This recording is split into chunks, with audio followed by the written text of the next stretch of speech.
Hello, welcome everyone, and thank you so much, Yara and the Recoded team for having me today. Um, Hope you are having a happy and blessed Ramadan as well. So today's presentation is about teamwork, and I feel like this is a skill that is not really talked about. I think people just assume you know what it is and what it means.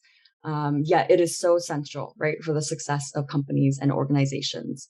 So we're going to talk about why it's important today. But first, just to get started, I'm going to do a little intro for myself.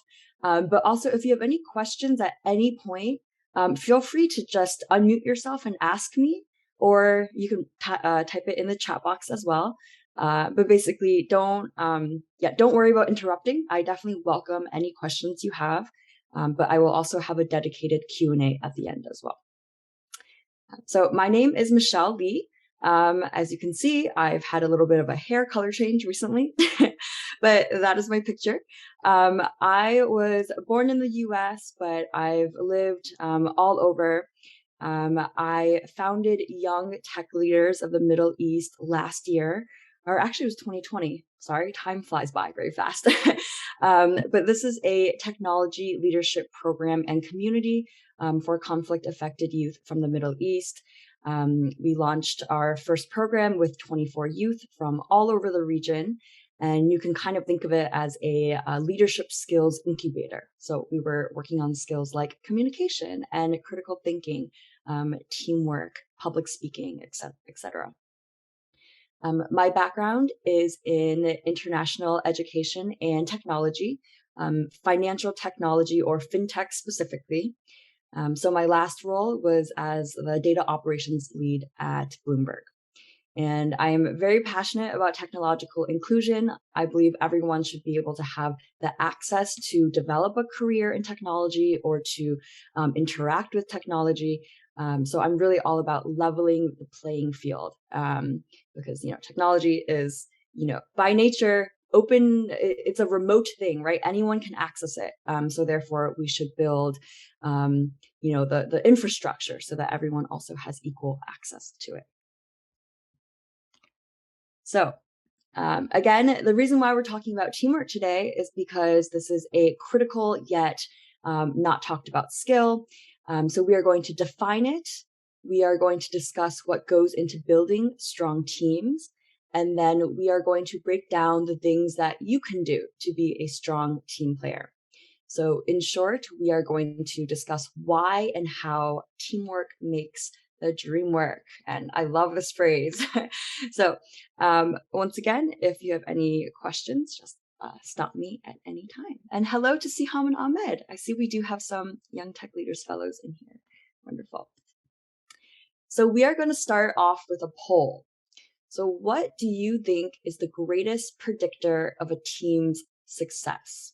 Or in other words, which of these factors do you think is the most important component of building a strong team? So pop it in the chat what you think is the answer. So A is the intellect of the people on the team, how smart everyone is. B is the skills of the people on the team. What can they actually do? C is how many years of experience everyone has. How long have they been working? D is how safe everyone feels on the team. Right, so how safe do they feel? And the last one is diversity of the team. So how, the different backgrounds people come from. So what do you think is the answer? I would love to see your guesses. Doesn't matter if you get it wrong. This is just for fun. So please put it in the chat box. A, B, C, D, or E. I'm getting lots of D's. I see an A, D, and an E. Definitely.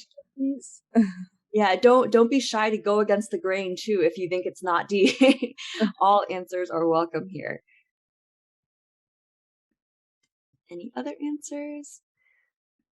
Okay, I see a lot of D's. All right, you guys are very smart, or maybe you've seen this already, but the answer is D. It's how safe everyone feels on the team. So this was based on a Google study. Google conducted over 200 interviews with their employees over 2 years, looking at more than 250 traits. And what they found was that who is on a team matters less than how the team members work together, right? So how they interact, how they structure their work, and how they view their own contributions. So let's take a moment to define what a team is. A team is a group of interdependent people who are working toward a shared goal. So you will be on various types of teams throughout your life, whether you're working in sales, in engineering, even if you are a freelance web developer, you are going to have to cooperate with your clients or maybe a manager who will have a shared goal with you. And that shared goal is to ensure the success of a specific project, maybe to launch a website or to come up with a design proposal for a client. So whether or not you like it, no work is truly independent in the workplace. You will always be working with some type of team throughout your life. And why do teams matter? So I want to hear what you have to say. What do you think are the benefits of being on a team? Feel free to unmute yourself or put it in the chat box. What are the benefits of being on a team?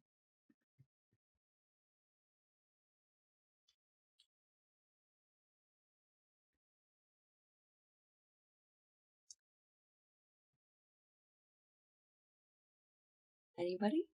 Or do people think teams aren't that great?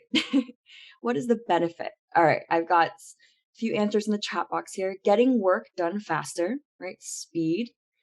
I see someone to learn from.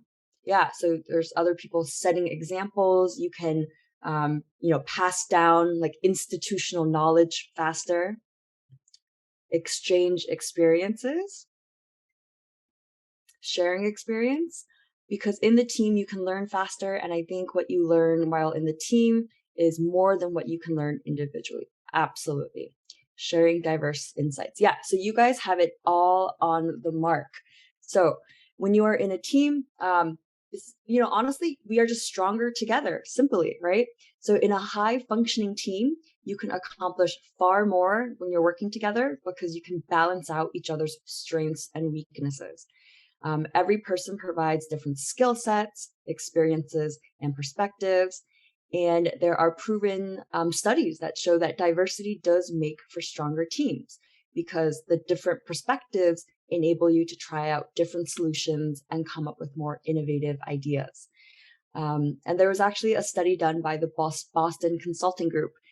They looked at almost 2,000 different companies in 8 different countries across various industries and company sizes. And they found that increasing the diversity of leadership teams leads to more and better innovation and improved financial performance. Specifically, they found that teams with diverse leadership have 19% higher revenue due to innovation. So there is actually a business case here, right? In short, diversity is a good thing. It helps to create more innovation, and then that innovation can lead to more revenue because you have this exchange of ideas, you have a bigger appetite for risk, etc. So any questions here so far? All right. The big point here is that, the success of teams can make or break an organization. Ultimately, it's all about whether you can achieve your shared goals. And if you are successful as a team, the organization succeeds. If you are not successful as a team, the organization does not. And so this has huge implications for the workplace, whether you are an employee, a manager, or maybe even the founder of your own company. So we're going to go into some research first. I'm just going to talk about 2 studies before we then go into the so what, or what can you actually do about this. So there was this study called the Marshmellow Challenge. So imagine the following challenge. You have 18 minutes to build the largest structure you can using 20 sticks of spaghetti, these noodle things, 1 yard of tape, 1 yard of string, and 1 marshmallow, which has to be placed at the top of the structure. So this challenge was created by Tom Wojcik. He's this business consultant and design thinker, and he wanted to test how well teams work together. Specifically, he wanted to find what are the qualities that define a strong team. So he presented this to over 70 groups, recent business school graduates, lawyers, engineers, CEOs, and even 5-year-olds. So who do you guys think did the best in this study? Go ahead and put it in the chat box. A, B, C, D, or E. Okay, I've got a B for engineers. A, CEO. I see B, D. Okay, cool. I'm getting a wide range of answers, which is awesome. Does anyone want to maybe explain why they chose their answer? So I'm going to call on some names. If you're not comfortable, that's okay. But how about Marie Grace Domingo? Why did you say C, recent business school graduates? Michelle, unfortunately, they can't open their mics. Oh, okay. Reading next week via the chat. That's okay. Yeah. Okay. Then maybe, yeah, Amit or Marie, if you're comfortable sharing why you wrote C, maybe pop it in the chat box.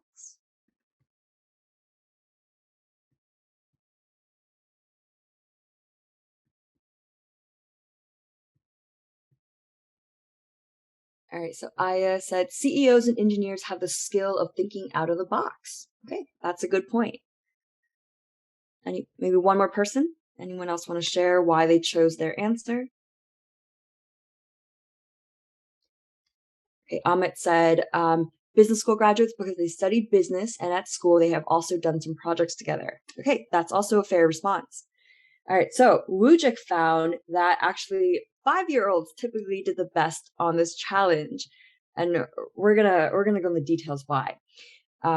So what he found is that it's because the kids rarely fought for power in the group. So they didn't go into this challenge with an ego or any experience at all, right? Because they were just kids. They collaborated freely and naturally. They were more comfortable with just trying things and iterating on the spot rather than spending time strategizing and planning. So, I mean, you are right. Yeah, at business school, they are studying, business strategy and how to do projects, right? So what he found was that the business school students actually performed the worst because they spent most of the time doing the strategizing and like examining the materials, like figuring out who was in charge, asking thoughtful, smart questions, but then spending too long discussing all these options before really, actually doing the work. Often he found that they would wait until the very end to add the marshmallow to the top of the structure, which would then, collapse because the marshmallow was heavier than they thought. The 5-year-olds, on the other hand, tended to add the marshmallow very early on, and they would test it often to see if it would hold or not. So on average, the 5-year-olds tried 5 different structures compared to other groups, which on average only tried 1 structure. So what are the lessons here?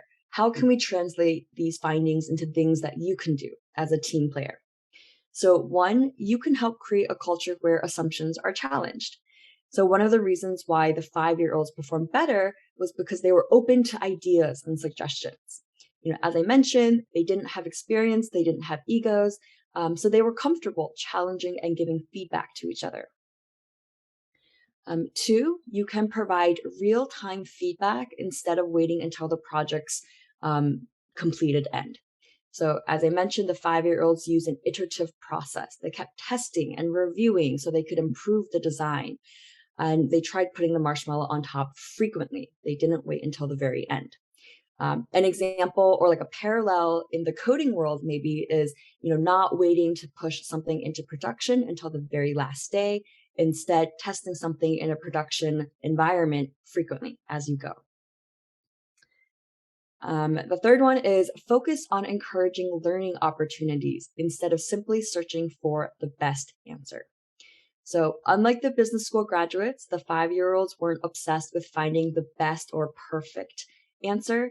They just jumped right in. They were exploring on the spot And through that process, they got to where they needed to be because they very quickly learned from failures. And the last one is set expectations as a group, but allow people to define which route to take. So the business school graduates wanted to follow a structured plan, but the 5-year-olds let everyone do their own exploration and figure out what worked best. So there was a lot of independence, and as a result, a lot of creativity and innovation.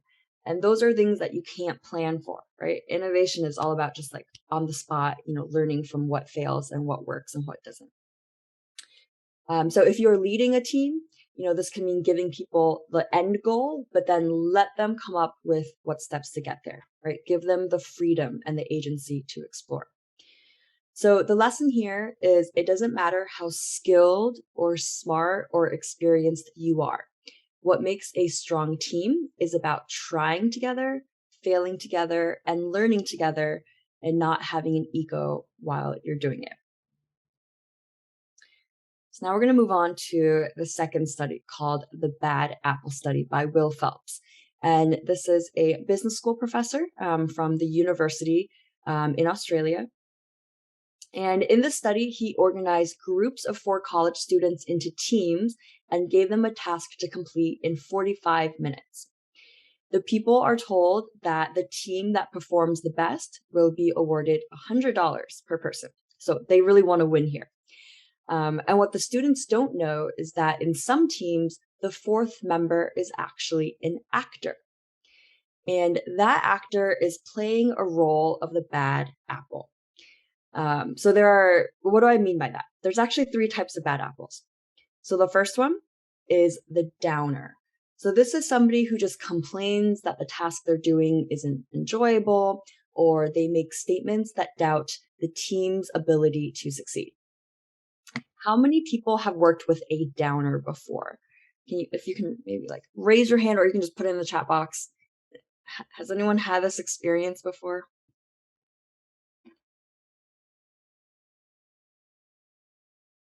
I certainly have.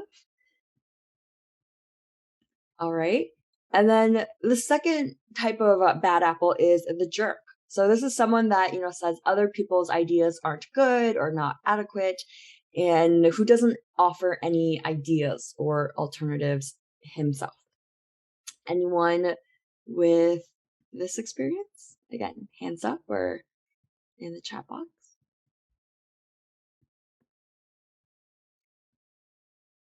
Okay. And the last one is the slacker. So this is the person who doesn't make any effort to participate. And maybe they say discouraging things like whatever, or I don't really care. I've definitely had, some of that experience in my past. So how much of an effort or effect do you think the bad apple had on the team's success? I will say a lot of people tend to think, well, if it's just one person, like what's the big deal, right? You still have a whole team. And the group dynamics of the team should overpower just one person. But Will Phelps actually found the opposite. He saw that groups that had the bad apple would perform worse. So despite the fact that the other people on the team were very talented, very smart, very likable, groups with bad apples performed 30 to 40% worse than other groups.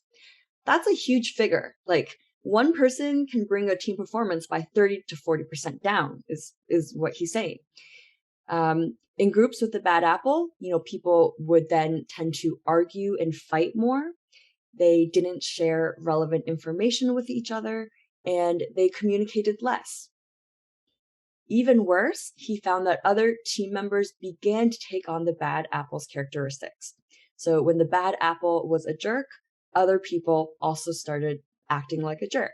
When he was a slacker, other people also started slacking. And they wouldn't just act this way in response to the bad apple. They would act this way with each other because it was just contagious. And finally, he found that the worst team member was the best predictor of how any team performed. So it didn't really matter how great the best member was or what the average member of the group was like. It all came down to what the worst team member was like. So Again, this is all about contagious behavior, right? You only need one person to start setting an example that catches on. And there was only one group that was really able to resist this pattern. And that was in a group where there was someone equally uplifting and positive. So I'm just going to read out loud an excerpt from the study. The guy's name was Jonathan. He was a thin, curly-haired young man with a quiet, steady voice and an easy smile. Despite the bad apple's efforts, Jonathan's group was attentive and energetic, and they produced high-quality results. The more fascinating part was how subtly Jonathan accomplished this. So they followed a pattern. Nick, the bad apple, behaves like a jerk, and Jonathan, the good apple, reacts instantly with warmth, deflecting the negativity and making a potentially unstable situation feel solid and safe. Then Jonathan, the good apple, asks a simple question that draws the others out, and he listens intently and responds. The energy levels in the team increase. People open up and share ideas, building a sense of cooperation that moves the group swiftly and steadily towards its goal. Basically, Jonathan, the good apple, makes it safe, then turns to the other people and asks, "Hey, what do you think of this?" Sometimes he even asks Nick, the bad apple, questions like, "How would you do that?" But most of all, he radiates the idea that, hey, this is all really comfortable and engaging, and I'm curious about what everybody else has to say. Even Nick, the bad apple, almost against his will, found himself being helpful. So the takeaway here is that we tend to think that group performance depends on things like intelligence, skill, experience, and not something like small behaviors. But really, small behaviors make all the difference. They are what build trust and safety on a team. So now we're gonna, you know, explore this idea more about safety. Safety is the foundation on which strong culture is built. What do people think about this? Like, is this familiar to you? Is this something really shocking? Like, what are your thoughts on this statement here? If you want to put it in the chat box, maybe Asma Shirazad, if you want to share your thoughts in the chat box, or Beza Fatma, love to get some feedback on how you feel about this idea.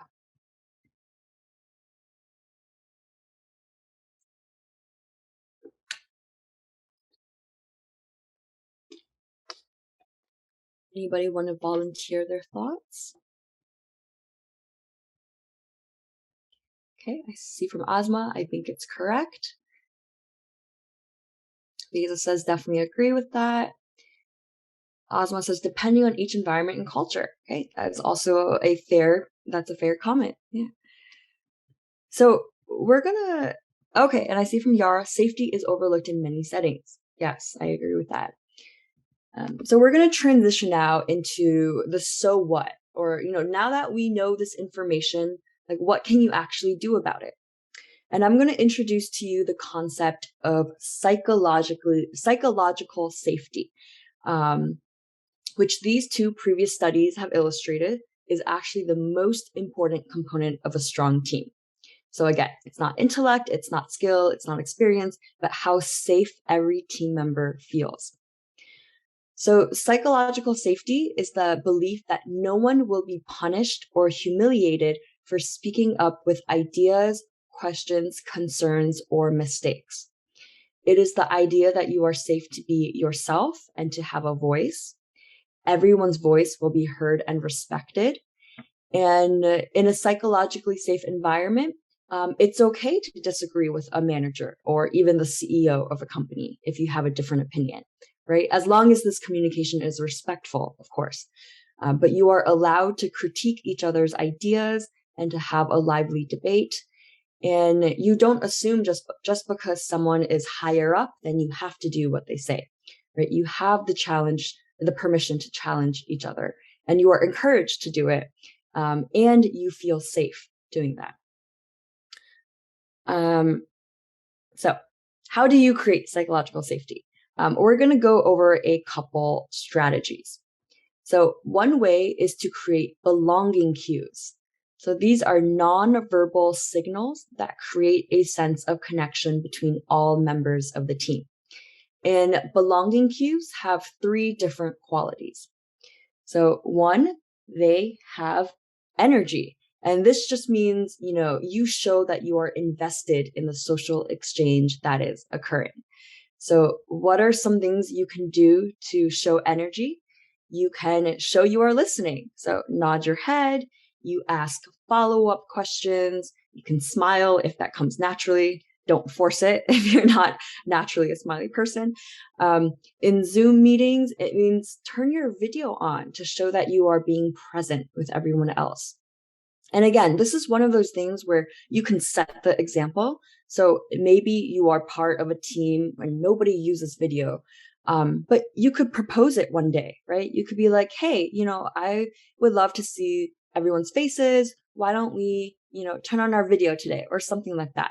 Like you have the agency to change the direction of a team culture, right? And you can always start that first. Showing energy also means not interrupting each other. So letting each other finish speaking because every voice is important. And once again, you could play a role here. If you see interruption happening, you could be like, hey, wait a minute. Actually, I want to hear what Mina has to say, or I want to hear what Ahmed has to say. So again, you can play a role here. And finally, overdo the thank yous. So show appreciation for each other. Hey, thanks for sharing your feedback. Thanks for sharing your idea the other day. Thank you for helping me finishing this coding project because, I was running out of time. So thank people for their contributions or their ideas to the team. What are some other things you can do to show energy? Does anyone want to contribute some thoughts in the chat box? What are other things you can do to show energy in your action? Other belonging cues.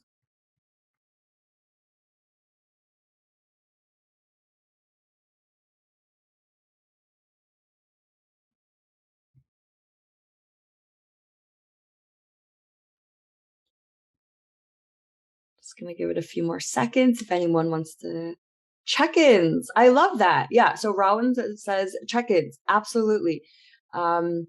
Check-ins can be small or bigger, right? It could just be, hey, just check in. How are you feeling today? Or what were your thoughts on the project? Or it could even be a, hey, want to schedule a one-on-one check-in on Friday at the end of the week, or on any day. So yes, check-ins is a great one. Sound tune. What does that mean? I would love to hear more. Could you tell me, what does a sound tune mean?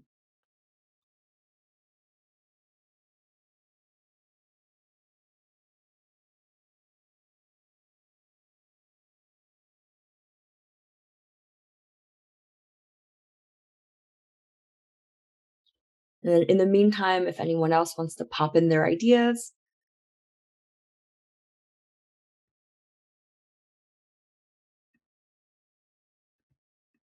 All right, we can circle back to, oh, here we go. So sound tunes, you feel people energy sometimes while talking. Yeah, no, absolutely, that's true. So I think what you're saying is like kind of feeling the energy or the vibe and reacting. I see someone else say, show people that they are doing a good job, just like what Yara did above. Yep, absolutely. And giving paychecks to those who contribute creatively. The paychecks thing is interesting. I would say that's less of an energy thing and more of a, like that would be like a physical or like monetary recognition of someone's work, right? So that is an idea, but I would say that's less on the energy side. All right, so we're going to move on. Another trait of a belonging cue is called individualization. And that just means treat the person you are talking to as unique and valued. So you can say things like, that's an interesting idea. Please tell me more. Or how did you come up with that? Or what do you think? What are your thoughts? So these are all comments that show that their ideas are valuable and that encourage them to speak up. Any other things you can do to treat someone as unique and valued, either things you can say or things you can do. Feel free to pop it in the chat box here. maybe if Donna wants to share or Haraz. I'm just going to call names. Don't feel pressured, but if you want to offer up an idea, what are other things you can do to treat the person as unique and valued?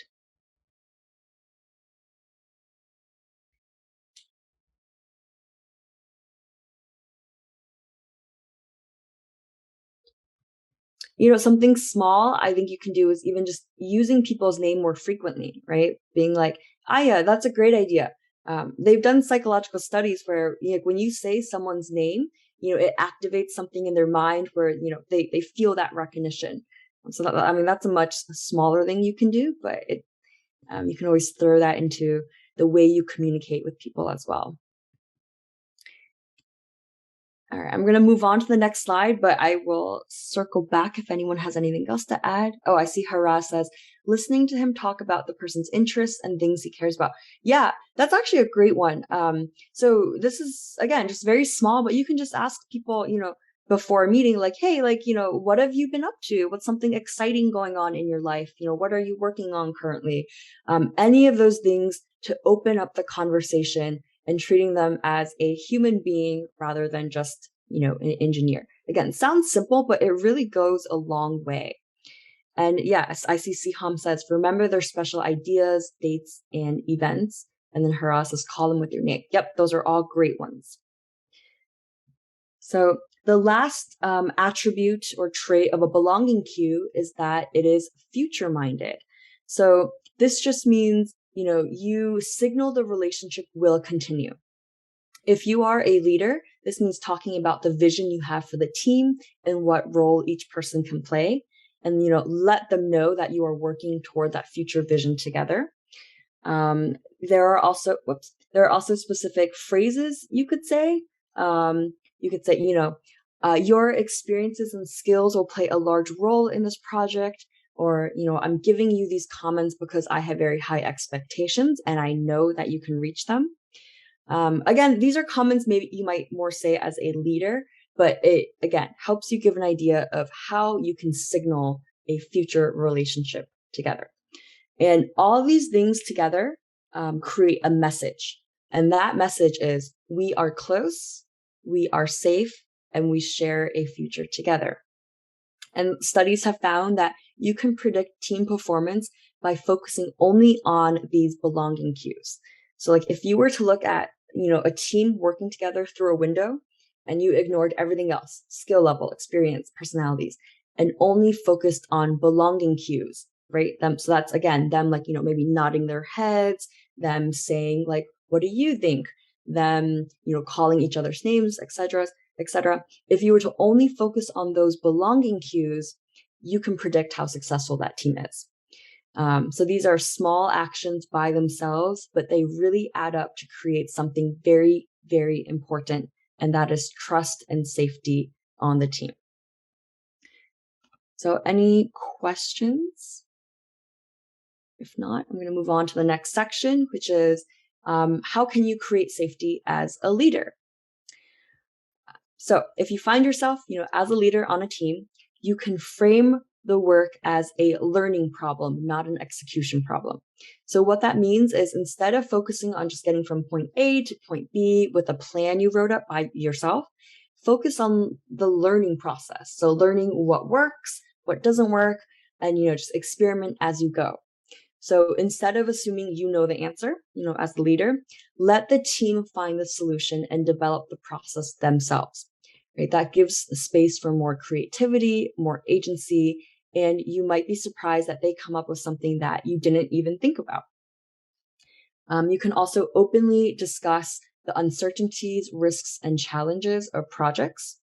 You can encourage members to voice their concerns, and you can embrace failures as learning opportunities. Right? So failing is not bad. It's not shameful. Failing actually means you tried something. And, maybe it didn't work, but now you can try something else. So, do lots of small experiments like the 5-year-olds with the Marshmellow challenge, and learn fast and fail fast. As a leader, you can also acknowledge your own weaknesses. So, we all have weaknesses, even the greatest of leaders. And the great leaders are actually vulnerable first, and they are vulnerable often. So they might say things like, I might have missed something. I would like to hear what you have to say. I could be wrong here. This is just my opinion. And the most important words any leader can say is actually, I messed up. Because when you admit vulnerability, you are sending the message that it is safe to tell the truth here. And you send the message that if I can open up and admit that I made a mistake or need help, then you can too, right? It's human. We all make mistakes sometimes. I do want to take a moment to point out that context is important here. So, for example, there's a lot of research that shows that women are more likely to qualify their statements. And so there are some people that say, well, maybe women should use this type of language less. I could be wrong here. This is just my opinion. And maybe, they could benefit from being more confident or assertive. Also, if you have a manager that does not appreciate weakness, then maybe you want to avoid using this type of language. So I do want to acknowledge that different situations call for different tactics, but the larger point here is that if you are in a position of power, then you have the responsibility to set the example that it is okay to be vulnerable and to encourage others do the same. And that, you can lay the foundation for a strong team culture. So the next thing you can do as a leader is show curiosity and ask lots of questions. So if you as a leader ask a lot of questions, then you create the opportunity for people to speak up. So again, you can ask things like, how do you think that went? What could we have done better? What would you have done differently? These are all questions that invite feedback, which is very important. And again, that's how we iterate and learn and improve. And it was Eric Schmidt, the former CEO of Google, who said, we run the company by questions, not answers, which means the questions you ask are just as important as the answers you provide. All right, so I'm going to start, closing up here. So in any team, there are two defining moments that determine a team's culture. And this was something that was found by a Harvard Business School professor. He found that you can trace any group's ability to cooperate to two moments that happen very early on in a team. And that is the first vulnerability and the first disagreement. So these moments basically open up a path or a decision point for how you want to behave as a team. When you have the first vulnerability, you are asking, are we about appearing strong or about exploring the landscape together? And the first disagreement asks, are we about winning interactions or are we about learning together?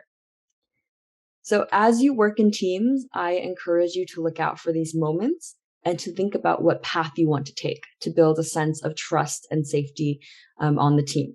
Not just because it sounds nice, but because, as we've discussed, research shown that trust and safety actually is the key ingredient to high performing teams. So any question here on these two defining moments?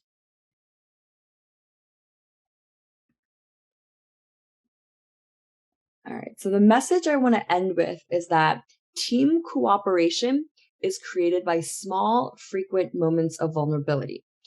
Being vulnerable will actually help you create a stronger team. And if you are in a leadership position, especially, then you have more of that responsibility to set the foundation for that. But of course, even as even as a team player, there are the little things you can do that help contribute to this as well. So to recap, the success of teams can make or break an organization. So that is why teams matter. They are foundational to an organization's success. Small behaviors, especially negative behavior, make all the difference. They are contagious. So think about what type of energy you are giving off. Psychological safety is the foundation on which strong culture is built. And you can create that sense of safety by sending the message, we are close, we are safe, and we share a future together. And finally, team cooperation is created by small, frequent moments of vulnerability. So with that, I will just open this up for Q&A now, if you have any questions for me.